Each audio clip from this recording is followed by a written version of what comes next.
And then 2008 struck, right?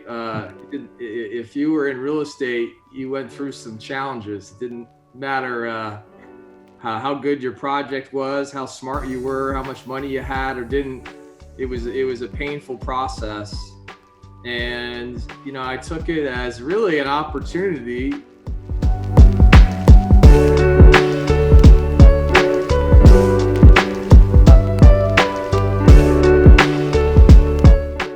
How did you get into being a syndicator?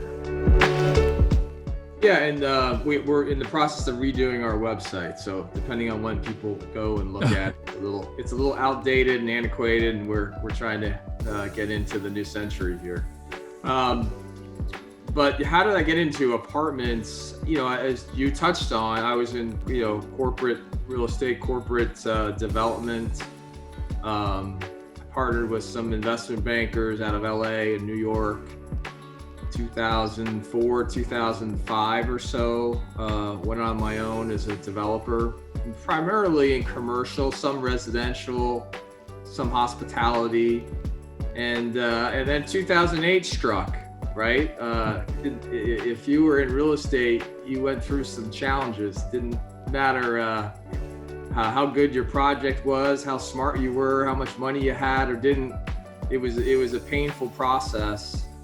And, I took it as really an opportunity, like Warren Buffett often says, and many investors often say, hey, buy when there's blood in the streets. And I shifted my mindset to say, okay, I don't want to do real estate development coming out of this cycle. What's next? And I studied a number of different asset classes that I had done before. I had a little of experience and a little bit of everything. And I figured, hey, now's the time to pick one and step in with both feet and ride it through the next cycle. And here we are, maybe at the end of that cycle this year and going into next year. But as I studied different asset classes, I just learned more and more about the stability of apartments and the stability of multifamily in good times and in bad. And jumped in with both feet, started buying 100 to 400 unit garden style Class B apartments in 2009 and have really stayed true to that strategy since then. Mike, when you did your first syndication, did you have enough money to do the deal yourself, or did you have to find some investors? I had to find a lot of investors. I had some experience raising capital on the development side, but raising capital in 2009 was a different ballgame. It didn't matter whether you had experience or not. It certainly was a challenge. And I partnered with a gentleman who had found an apartment deal, and he said, hey, I raised half the capital. Can you raise the balance? Which I think was about $2 million. I had the raise, and I was blessed. I raised it pretty quickly from a database of my investors that I had a good track record with in the past, and it worked out. Needed some help along the way. His raise fell short at the last second, and I think we were 2 weeks away from closing, and we were about $700,000 short. That's always that's probably the most stressful time in my career, when you're hard with $500,000 and you're short $700,000. And I brought in a relationship of mine that I had known in the past, and he brought some of his investors and filled the balance of that $700,000. And we've had a really good run ever since. And that individual was Derek, Gene. Was Derek, of course. We've interviewed Derek, and that's a good story. When I ask people how you get into syndication, almost everyone says that they got into syndication because they were buying a property that was too big for them to handle financially on their own. Some people say, well, I wanted to buy a big enough property so that I could get professional management and make a statement. And some people said, well, no, I just bought little properties and then I wanted to get bigger and I had to bring in investors. That's how I started. That's how we all started.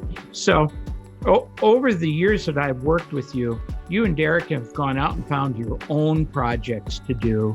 And then you've also found some good co-sponsors or other people who have found projects, and you've really been responsible for bringing in part of the capital stack.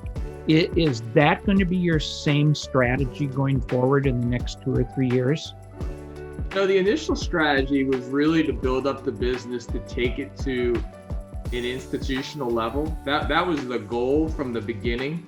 2009, 2010 was to build a track record and then attract institutional capital. And it's been 11 years now, right? 11, 12 years later, that's no longer our goal. We love the flexibility we have by working with our own investors and our own equity. We control the decisions, we control the deals. And it can also be said that we have the opportunity to make more money that way. So that strategy is not changing, which I think is a little unique. You see a lot of groups grow. We'll typically do by 1,000 units a year, plus or minus 100 million per year. So certainly that's large enough to take it and to attract institutional capital. But our plan is really to stick with the folks, the investors that got us here. We have a very, as I mentioned, loyal following, strong track record. So we're sticking with, from an equity standpoint, using our own capital and using private investors who will invest anywhere from 50,000 to upwards to a couple million. Mm-hmm. And you do Regulation D, Rule 506B offerings, but you only take accredited investors, right? Correct. I remember. Yep. Right? Good. Spot on. That's very good. And are you accepting new investors into your investor pool these days? Yeah, absolutely. I mean, that's a huge part of our business. Whether it's a new investor, most of our business comes from referrals, which is great. It comes from a referral from an investor that's been in 5, 10, 20 deals with us over the last decade. Can really talk to our ethics and our track record, and that alone creates a nice pipeline of new investors. So absolutely, we're always looking to make new relationships and grow the business with new people that will stay with our family for a while.